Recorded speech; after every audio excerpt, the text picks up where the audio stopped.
The council chamber floated in the darkness of space, a massive ring of metal and glass that orbited the bright star called Valorum Prime. Inside, representatives from 247 different species sat in their designated areas, waiting for the session to begin. The chamber was enormous, with translation devices humming softly as they converted thousands of different languages into something everyone could understand. Hyunwoo sat in the human delegation pod, a small enclosed space with 3 seats. Beside him sat Jiyeon, who handled military matters, and Daeho, their medical expert. All 3 wore the dark blue uniforms of Earth's diplomatic corps. Through the transparent wall of their pod, they could see the other species. Some looked almost human. Others were so alien that it hurt to look at them for too long. Today's session was about the Talvesh. Their planet was dead. A terrible disease had swept through their world, killing billions in a matter of months. Only 10,000 survived, and they were trapped in old cargo ships floating in quarantine zones. The disease was still in their bodies, dormant but dangerous. No one knew when it might wake up again and spread to other worlds. The council speaker, a tall creature named Vexthar from the Corlean Empire, stood at the center of the chamber. His skin was gray and smooth, and his forearms gestured as he spoke. His voice came through the translators in flat, emotionless tones. Resolution 8847. Vexthar announced.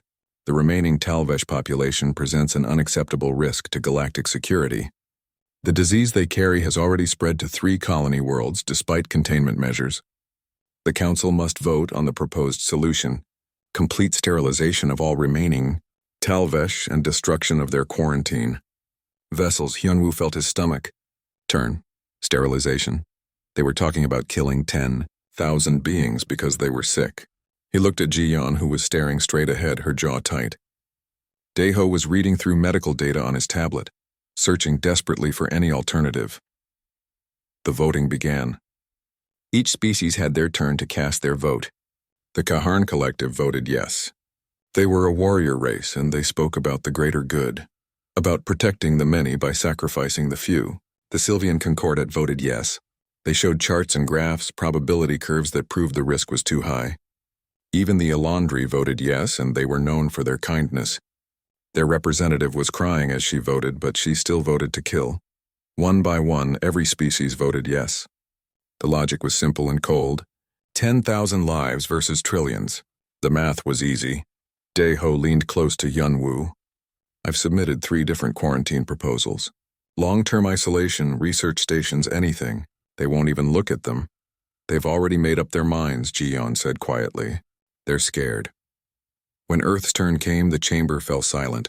Humanity was young in the council, barely 200 years since first contact. Most species saw them as naive and emotional, too quick to act without thinking. The humans had a reputation for doing stupid things for stupid reasons. Hyunwoo stood up. His hands were shaking, but he kept his voice steady.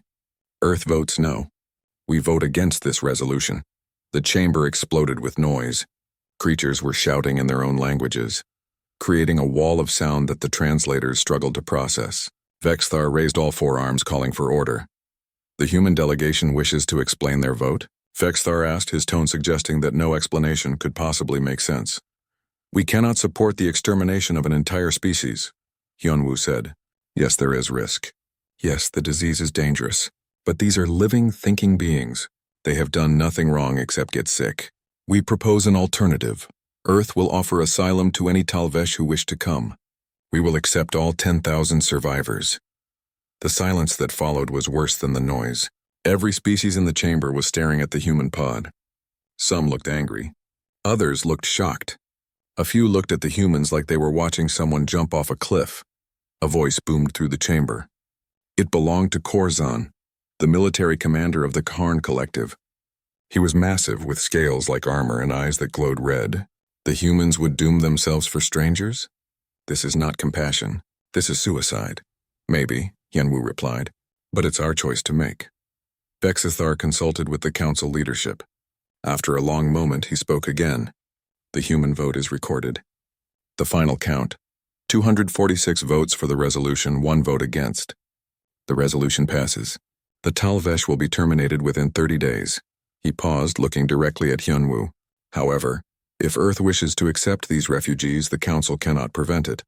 You will be held fully responsible for any outbreak. No other species will provide aid or assistance. If the disease spreads from Earth, humanity will face immediate sanctions and possible expulsion from this council. Do you understand? We understand, Hyunwoo said. The session ended. As the various species filed out of the chamber, none of them looked at the human delegation.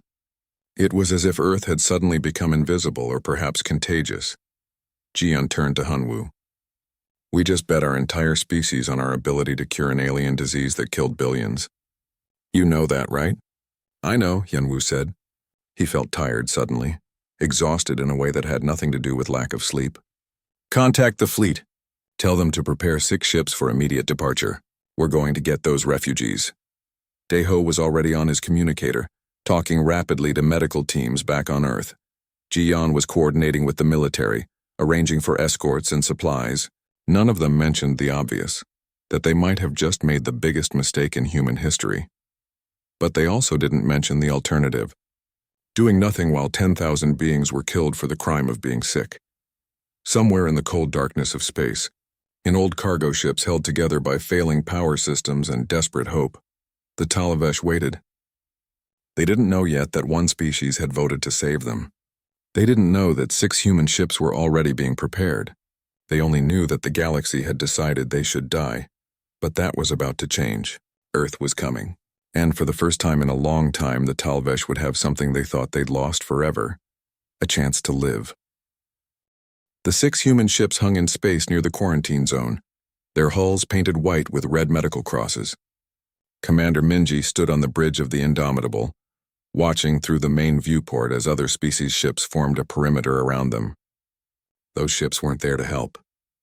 They were there to make sure no Talvesh escaped to their territories. We're being treated like we're smuggling criminals, said Lieutenant Soman from the engineering station. She was young, barely 25, and this was her first deep space mission. We're smuggling plague victims, Minji replied. To them, it's the same thing. The 6 human vessels were a mixed group. 2 were military cruisers built for fighting but now stripped of half their weapons to make room for passengers. 3 were civilian transport ships, big and slow, with cargo bays hastily converted into living quarters. The last was a medical ship called the Sanctuary, where Dr. Taeyang waited with his team of doctors and nurses. Minji opened a communication channel to all 6 ships. This is Indomitable. We're beginning the evacuation. Stay calm, move slowly, and remember that these people have been through hell. Treat them with respect. The first group of Talvesh came aboard 2 hours later. Minji went down to the loading bay to meet them. She'd seen pictures, but pictures didn't prepare her for the reality. The Talvesh were tall and thin, with smooth skin that flickered with colors and patterns. They didn't speak with mouths. Instead, they made sounds that seemed to come from their whole bodies, and their skin flashed in rhythm with the sounds. There were about 300 Talvesh in this first group. They carried small bags with whatever belongings they'd managed to save. Many carried nothing at all. Children clung to adults, their skin patterns flickering rapidly in what Minji guessed was fear or stress. A translation device on Minji's belt buzzed and produced words. One of the Talvesh was speaking. Where are you taking us? To Earth, Minji said. To safety. The Talvesh's skin flashed in patterns Minji couldn't interpret. We heard the vote. Everyone voted to kill us except your species. Why? Minji thought about all the complicated reasons, the debates back on Earth, the protests and the politics. But in the end, the answer was simple. Because it was the right thing to do. It took 3 days to load all 10,000 refugees onto the 6 ships. The Indomitable carried 2,000. The other ships split the rest between them. It was crowded, far more crowded than regulations allowed, but there was no choice. This was every Talvesh who remained alive in the entire universe. The journey to Earth would take 4 months through hyperspace. 4 months in close quarters with sick aliens and a crew that was more scared than they wanted to admit. The problem started in the 2nd week. A human engineer named Quan refused to deliver food supplies to the Talvesh quarters. When asked why, he said he had a family back on Earth and he wasn't going to risk bringing a plague home to them. Minji had to assign him to engine maintenance away from any contact with the refugees. But Quan wasn't the only one. Minji started hearing complaints. Some crew members said it wasn't fair to risk human lives for aliens. Others quoted religious texts about helping strangers. Arguments broke out in the mess hall. Twice Minji had to step in before fights started. The Talvesh, for their part, kept mostly to themselves. They gathered in the cargo bays, sitting in groups and making their strange humming sounds. Their skin patterns flickered constantly, creating waves of light and color. Some human crew members found it beautiful.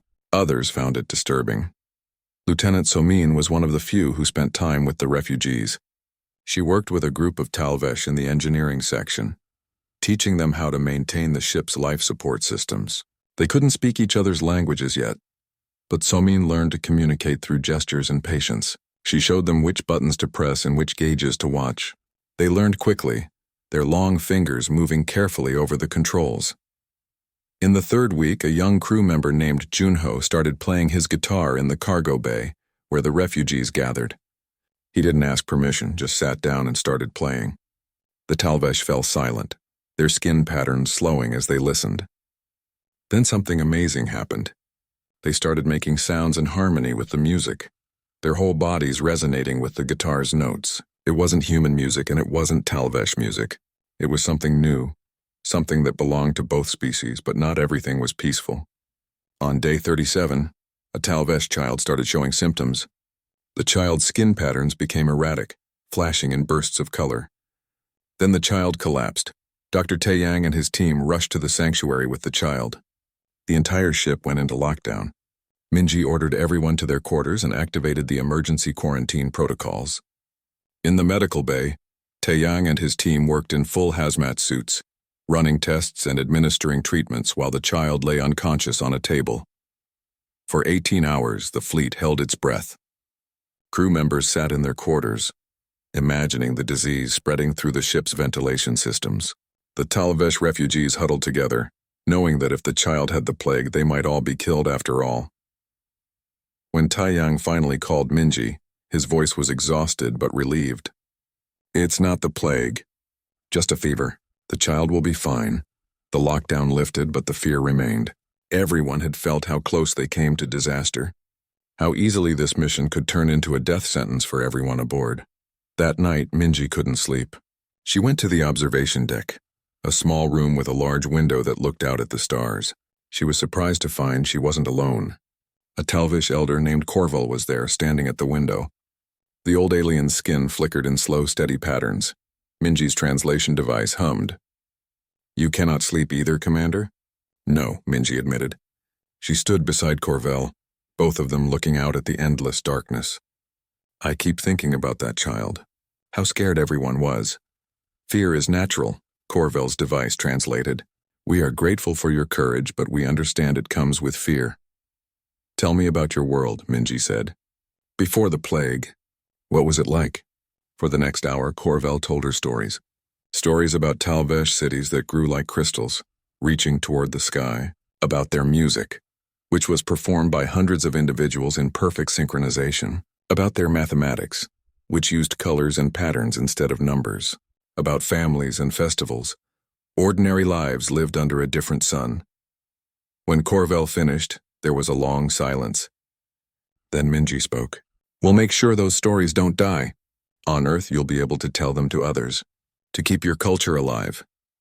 "If we survive the journey," Corval said. "We will," Minji said, trying to sound more confident than she felt. "We have to." The fleet continued through hyperspace, a small chain of ships carrying the last hope of an entire species. Behind them, the galaxy watched and waited. Ahead of them, Earth prepared for their arrival. And inside the ships, humans and Talvesh learned slowly, carefully how to trust each other. There were still 3 months of travel left. 3 months of fear and hope, of cultural gaps slowly bridging, of two species learning that despite looking completely different, they both wanted the same things: safety, dignity, and a chance at a future. Back on Earth, the news of the rescue mission hit like a bomb. Every screen, every news feed, every conversation seemed to be about the same thing: the Talvesh refugees coming to Earth. President Yoonji sat in her office in Geneva, watching the protests on multiple screens. In New York, thousands of people marched through the streets carrying signs that read, "Earth first and no alien plague." In Tokyo, a different crowd held signs saying "Sanctuary for all" and "We are one galaxy." The world was splitting into two camps. and the divide was getting deeper every day. Her chief of staff entered the room. The assembly wants another vote. They want to reverse the decision. They can't, Yunji said. We made a promise. Those ships are already halfway here. They're scared. The polling shows 60% of the population opposes bringing the refugees here. Yunji stood up and walked to the window. Outside, she could see more protesters gathered around the government complex. Set up a global address. I need to speak to everyone. That evening, Yunji appeared on every screen on Earth. She wore a simple black suit and stood behind a plain desk. No fancy staging, no dramatic lighting, just a leader talking to her people. I know you're scared, she began. I'm scared too. We're bringing 10,000 beings to our world, and they carry a disease we don't fully understand. The risk is real. I won't lie to you about that. She paused, letting her words sink in. But I want to remind you of something. Our history is full of refugees, people fleeing wars, disasters, persecution. Sometimes we welcomed them. Sometimes we turned them away. When we welcomed them, we became stronger. When we turned them away, we carried that shame for generations. The Talvesh didn't choose to get sick. They didn't ask for their world to die. They're just people trying to survive. And right now, we're their only hope. If we turn them away, who will we be? What will our children say about us? She leaned forward, speaking directly to the camera. I believe humanity is better than fear. I believe we're strong enough to take this risk. And I believe that years from now we'll look back on this moment and be proud of what we did. The speech didn't convince everyone, but it convinced enough. The protest continued, but the assembly vote failed. The refugees were coming, whether everyone agreed or not. While politicians argued, scientists worked. Dr. Yuna led a team at the Global Health Institute, a massive research facility built into the Swiss Alps. 3,000 of the world's best scientists gathered there, all focused on one goal, understanding the Talavesh plague. The disease samples had been sent ahead by quantum relay, arriving months before the refugees themselves. Under high security and maximum containment, Yuna's team studied the pathogen. What they found was terrifying. It's not just a biological disease, Yuna explained to her team during a briefing. It operates on quantum mechanical principles. It can exist in multiple states at once, which is why it's so hard to predict when it will become active. A younger scientist named Juan raised his hand. That shouldn't be possible. Quantum effects don't work at the scale of viruses. Exactly, Yuna said, which means this disease was designed. Someone engineered it. The room fell silent as everyone absorbed what that meant. This wasn't a natural disaster. This was a weapon, but that mystery would have to wait. Right now, they needed to find a way to stop it. Yuna and her team worked 18-hour days testing thousands of compounds and treatments. Nothing worked. The disease was too complex, too strange. The breakthrough came from an unexpected place. A marine biologist named Taman was studying extremophiles, bacteria that lived in the deepest parts of the ocean near volcanic vents. These bacteria produced strange compounds to survive in extreme heat and pressure. On a hunch, Taman tested one of these compounds against the Talavesh plague. The results were stunning. The compound didn't kill the disease, but it disrupted its quantum signature. It forced the disease to stay dormant, unable to activate and spread. It's not a cure, Taman explained to Yuna, but it's a suppressor. As long as the Talvesh take regular doses, the disease should stay inactive. Should? Yuna asked. Should, Taman confirmed. We won't know for sure until we try it. While scientists worked in labs, construction crews worked on a remote island chain off the coast of New Zealand. The government had chosen this location for the initial settlement. It was isolated, easy to quarantine if necessary, but still had good infrastructure and resources. Hanul was a construction worker from Seoul who volunteered for the project. His family thought he was crazy. His mother called him every day, begging him to come home. His friends said he was risking his life for nothing, but Hanul had his reasons. His grandfather had been a refugee during the Korean War, fleeing south with nothing but the clothes on his back. Strangers had helped his grandfather, given him food and shelter. Without that kindness, Hanul wouldn't exist. I'm paying back a debt, he told his mother, not to the Talvesh, to everyone who helped our family when we needed it. The construction was massive. They built special housing designed for Talvesh biology, with climate control systems that mimicked their home world. They installed bioluminescent lighting, Because the Talvesh communicated partly through light patterns. They created resonance chambers where the Talvesh could gather and make their music. It took 60 days of round-the-clock work. Robots did most of the heavy lifting, but humans were needed for the detail work, the adjustments, the 100 small decisions that turned a construction project into a home. But not everyone wanted the refugees to have a home. 2 months before the fleet was due to arrive, a terrorist attack destroyed 3 supply warehouses. 17 construction workers died in the explosions. A group calling themselves the Earth First Coalition claimed responsibility. Humanity should not die for aliens. Their statement read, "We will do whatever necessary to protect our species." President Yoonji declared a state of emergency in the region. General Bowman, head of Earth security forces, locked down the entire island chain. Military patrols walked the streets and every worker was screened and rescreened. Hanul survived the attack, but 3 of his friends didn't. He went to their memorial service and listened to their families cry. He almost quit, almost went home to Seoul where it was safe. But then he thought about the Talvesh flying through space in crowded cargo ships, hoping that Earth would keep its promise. He thought about his grandfather fleeing a war, hoping strangers would be kind. He stayed. They all stayed, and slowly, carefully, they built a place where the Talvesh could live. Far above Earth, in the cold darkness of space, construction teams worked on massive orbital quarantine platforms. These would be the refugees' first stop. Here, every Talvesh would spend 3 months in isolation, receiving treatment with the plague suppressor and being monitored for any signs of infection. The platforms were like small cities floating in orbit. They had living quarters, medical facilities, recreation areas, and observation decks where the Talvesh could look down at the blue planet that had voted to save them. Ambassador Hyun-woo visited one of the platforms during its final inspection. He floated through the corridors in zero gravity, checking every detail. These facilities weren't prisons, but they weren't homes either. They were a middle ground, a place of waiting and hope and fear. "Will it be enough?" the platform director asked him. Hyun-woo looked out a window at Earth below, so beautiful and fragile. "It has to be," he said. "We've come too far to fail now." The fleet was 3 weeks away. Soon the Talvesh would arrive, and humanity would discover if their gamble had been wisdom or folly. The scientists had their suppressor. The construction crews had their settlement. The military had their security measures, but none of them knew if it would work. None of them knew if they could really save the Talvesh without dooming themselves. All they could do was prepare and hope that when the moment came, they would be ready. The fleet emerged from hyperspace at the edge of Earth's solar system.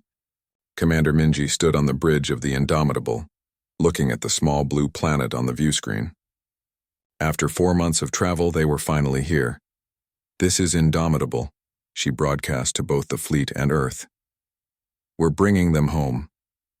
The 6 ships moved slowly through the solar system, approaching the orbital quarantine platforms. Minji could see Earth below, its oceans and continents clear even from this distance. She wondered what the Talvesh thought when they saw it. Did they feel hope? Fear? Both? The docking procedure took 6 hours. Each ship carefully connected to a platform, and then the slow process of transferring the refugees began. The Talvesh moved through the airlocks in small groups, their skin patterns flickering nervously as they entered the platforms. Dr. Taeyang was waiting at the medical center on Platform 1. He'd been in space for 2 weeks, preparing for this moment. When the first Talvesh patients arrived, he felt a mix of excitement and terror. Everything they'd learned about the disease had been theoretical. Now they would find out if their suppressor actually worked. The medical examinations took 3 days per person: blood samples, tissue scans, quantum field analysis. Each Talvesh received their first dose of the suppressor, a blue liquid they had to drink daily. The taste made them shudder, their skin flashing in what Taeyang's team had learned meant disgust, but they all took it. During one examination, Taeyang noticed something strange. The quantum signature of the disease was too regular, too precise. He ran the test again, then a 3rd time. The results were always the same. He called Dr. Yuna on Earth. "I need you to look at something." Yuna studied the data he sent. Her face on the screen went pale. "This isn't natural. This is engineered." "I know," Taeyang said. "Someone made this disease. Someone created a weapon specifically designed to kill the Talvesh. Back on Earth, Yuna took the discovery to President Yoonji. Within hours, Ambassador Hyunwoo was presenting evidence to the Galactic Council. The session was closed to the public, but the atmosphere was tense. The Talvesh plague was not a natural disease, Hyunwoo announced. It was a biological weapon. We have proof. He displayed the quantum analysis showing the precise engineering of the pathogen. This level of sophistication requires advanced bioweapon technology. Only a few species have this capability. Vexithar, the council speaker, studied the data. This is a serious accusation. Do you know who created it? We're still investigating, Hyunwoo said. But we have some leads. The leads pointed to the Kaharn Collective.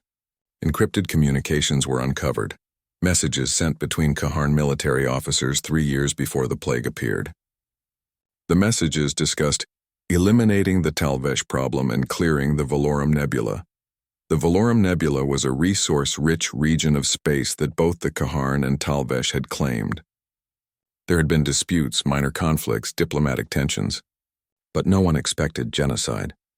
When confronted with the evidence, the Kaharn ambassador denied everything. These messages are fabricated. The Kaharn Collective would never use biological weapons. But more evidence kept appearing. Scientists who had worked on secret Kaharn military projects came forward, revealing that a weapon matching the plague's description had been developed but supposedly destroyed. Someone in the Kaharn military had kept samples and released them on the Talvesh homeworld. The Galactic Council erupted into chaos. The vote to exterminate the Talvesh had been based on the assumption that the plague was a natural disaster, a tragic accident. Instead, it was mass murder covering up a war crime. And 246 species had almost voted to complete the genocide. Some species immediately offered to help Earth. The Elandri sent medical teams and supplies. The Sylvian Concordat offered to share their research facilities. Even some Kaharn citizens protested their government's actions, demanding accountability. But the damage was done. The Talvesh had nowhere else to go.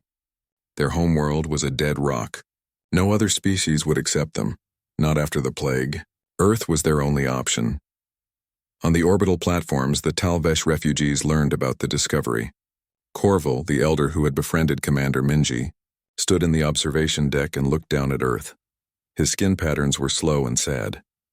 We knew someone hated us, he told Minji through the translation device. But we thought it was just politics, just competition for resources. We never imagined they would try to kill us all. I'm sorry, Minji said. She didn't know what else to say. Don't be sorry, Corval replied. Your species gave us something we thought we'd lost. Proof that kindness still exists in the galaxy. 3 months passed on the platforms. The Talvesh took their suppressors daily, and the disease remained dormant. Dr. Taeyang's team monitored everyone constantly, but there were no outbreaks, no infections spreading. The suppressor was working. Life on the platform settled into a routine. The Talvesh learned more about Earth and human culture. They studied the languages, the history, the customs. Human teachers worked with them, and slowly communication became easier. Some Talvesh children became friends with the human crew members' kids who visited the platforms. They played games that neither species had invented, making up new rules as they went. They drew pictures together, combining human art with Talvesh light patterns. Lieutenant Soman continued her engineering work with the Talvesh she'd taught on the ship. They were helping to maintain the platform systems now, working alongside human technicians. They developed their own communication system, mixing gestures and simple words with Talvesh color patterns. When the 3 months ended, it was time for the first group to descend to Earth. President Yoonji insisted on being there personally. She flew to New Zealand and waited at the landing site as the transport shuttle came down from orbit. 200 Talvesh were in the first group, chosen because they had young children who needed more space and fresh air. The shuttle landed softly on a concrete pad, and the doors opened. The Talvesh emerged slowly, wearing breathing filters that helped them adjust to Earth's atmosphere. They looked around at the sky, the trees, the ocean in the distance. Some of their skin patterns flickered rapidly with what humans had learned meant excitement or joy. Salman was there to greet them. Over the months, she'd become close to many of the Talvesh, and she'd learned their language. She spoke now in their harmonic patterns, her translation device helping her make the right sounds. "Welcome home," she said. A young Talvesh mother approached her carrying a child. The translation device hummed. "This is not our home. Our home is dead." "Then maybe," Soman said gently, "we can build a new home together." Corvel was in this first group. The old Talvesh walked slowly across the landing pad, his skin pattern steady and calm. He stopped beside President Yunji, who bowed respectfully. "Thank you," Corvel said through his device, "for giving us a chance." Yunji felt tears in her eyes but held them back. "Thank you for trusting us with that chance." The Talvesh were led to the settlement that Hanul and thousands of others had built. They walked through streets designed for them, entered houses built to their specifications, saw facilities meant to help them preserve their culture and build new lives. It wasn't their homeworld. It would never be their homeworld, but it was safe. It was shelter. It was a place where they could live without fear of extermination. That night, the Talvesh gathered in the central resonance chamber and made their music. The sounds echoed across the settlement, waves of harmony that humans couldn't quite understand but found beautiful anyway. Up on the orbital platforms, the remaining refugees watched on screens and waited their turn. In the Galactic Council, species debated what the discovery meant for their civilization, and on Earth, humanity prepared to welcome 9,800 more refugees into their world. The gamble wasn't over yet, but they'd passed the first test. The Talvesh were here and they were alive. The first year was hard. The Talvesh struggled with Earth's gravity, which was slightly stronger than their homeworlds. Simple tasks like walking or carrying objects required more effort. Some adapted quickly, but others, especially the elderly, found it exhausting. Earth's diseases didn't affect them, but the psychological weight was crushing. Many Talvesh suffered from what human doctors called survivor's guilt. They had nightmares about their homeworld burning, about the billions who died while they lived. Some stopped eating. Others isolated themselves in their rooms, their skin patterns dim and slow. Human volunteers worked with them daily. Nari was a social worker from Seoul who had studied psychology. She coordinated a team of counselors, therapists, and community workers who tried to help the Talvesh process their trauma. It was difficult because human psychology didn't always apply to alien minds, but they learned together. "Grief is universal," Nari told her team. "We might express it differently, but we all feel loss." Schools were built where human and Talvesh children learned together. The results were mixed. Some children became close friends immediately, playing together and learning each other's languages. Others were scared of each other. There were incidents of bullying from both sides. Human kids called the Talvesh names. Talvesh kids used their size advantage to intimidate smaller humans. But slowly, things improved. Teachers developed new methods that worked for both species. They discovered that Talvesh children learned faster through visual and musical patterns. While human children needed more verbal instruction, they adjusted, creating hybrid teaching styles that benefited everyone. Meanwhile, Dr. Yuna and a Talvesh scientist named Velthra worked together on plague research. Velthra had been a medical researcher on the Talvesh homeworld before the plague. She understood the disease in ways humans couldn't, seeing patterns in the data that human eyes missed. "Your suppressor is brilliant," Velthra told Yuna through the translation device, "but it's not a permanent solution. We need a cure." They worked 18-hour days in the lab, combining human technology with Talvesh biological knowledge. The challenge was enormous. The disease existed partly in quantum states, which meant traditional medicine didn't work. They needed something that operated on both biological and quantum mechanical levels. The breakthrough required resources from across the galaxy. Rare minerals from Kaharn mining colonies, specialized equipment from Sylvian research stations, biological samples from Elandri medical archives. President Yunji made a bold proposal to the Galactic Council: provide the resources and Earth would share the cure freely with all species. It was a test. Would the galaxy help, or would they let the Talvesh remain dependent on daily suppressors? Surprisingly, most species agreed. The shame of almost committing genocide weighed heavily on the Council. This was their chance at redemption. Ships began arriving with supplies, equipment, and materials. Scientists from a dozen species offered assistance. The Kaharn Collective was notably absent. Their government refused to acknowledge any wrongdoing, but Kaharn citizens organized privately. A group of Kaharn doctors sent equipment and funding anonymously, unable to help officially but unwilling to do nothing. While scientists worked on a cure, something beautiful was emerging on Earth. Talvesh bioluminescent art began appearing in human cities. The Talvesh created installations that used their natural light patterns, creating displays that shifted and changed in complex rhythms. Humans found them mesmerizing. An artist named Jiho from Busan collaborated with a Talvesh creator named Nelrin on a memorial installation. It was built in the center of the settlement, a massive structure that combined human architecture with Talvesh light patterns. At night, it glowed with colors that shifted slowly, telling the story of the Talvesh world that was lost. People came from all over Earth to see it.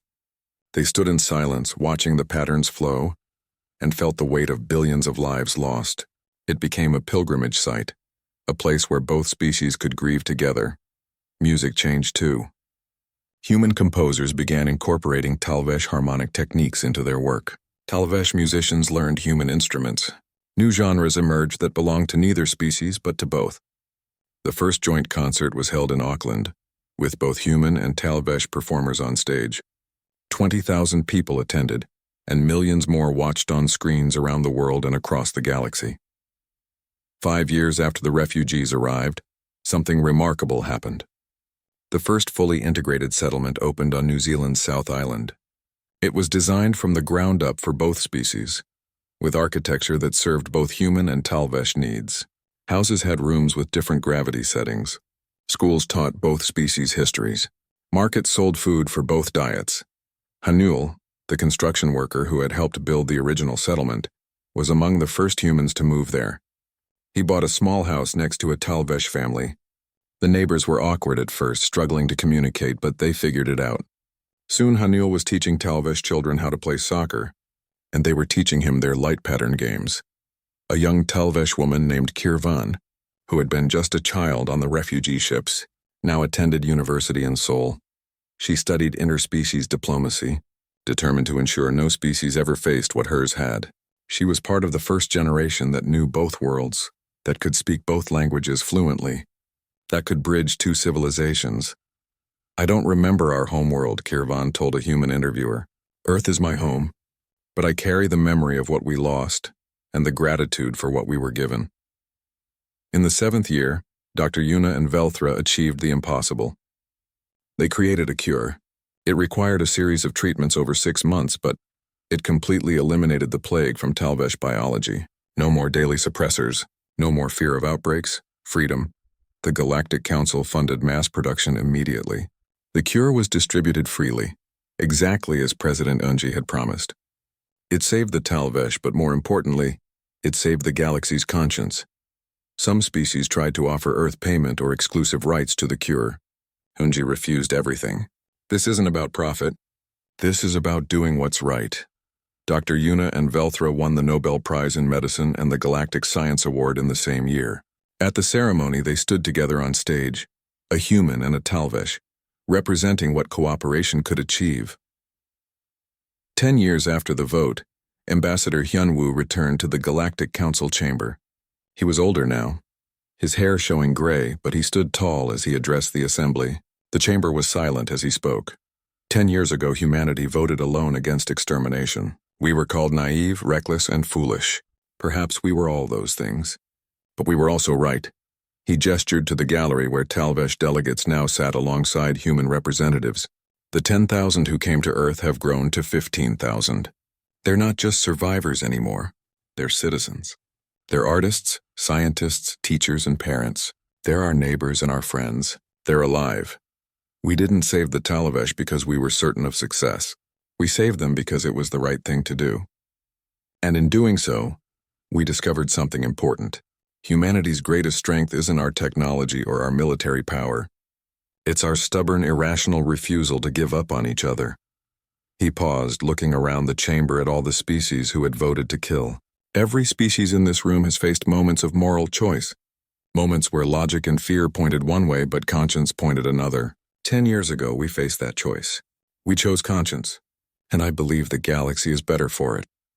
The chamber remained silent for a long moment. Then slowly the Alandri representative stood and began to glow softly, their species' sign of respect. One by one, other species joined them, showing their own forms of acknowledgement. Back on Earth, Commander Minji, now an admiral, watched the broadcast from her office. Beside her stood Corvel, the Talvesh elder who had befriended her on the long journey home. He placed a gentle appendage on her shoulder, the Talvesh gesture of deep friendship. "Thank you," Corvel said simply. "Thank us by living well," Minji replied. "Build something beautiful here. That's all we ever wanted." On the South Island settlement, children played in the streets as the sun set. Human kids and Talvesh kids ran together, their laughter mixing with harmonic chimes. They looked different, moved differently, spoke different languages, but in the fading light their shadows blended together, indistinguishable and united. In the settlement's central plaza, the memorial installation glowed softly, its patterns telling the story of a world lost and a world gained. People gathered around it as they did every evening, both species together, remembering and hoping. The galaxy had voted for extinction. Humanity had voted for hope. And in the end, hope had proven to be the stronger force. Not because it was easy or safe or logical, but because it was right. And sometimes, in the vast darkness of space, among all the species and civilizations and endless complexity, being right was enough. The Talvesh would never forget that humanity had stood alone when everyone else turned away. And humanity would never forget that sometimes the most important thing you can do is simply refuse to give up on someone, even when the whole galaxy says you should.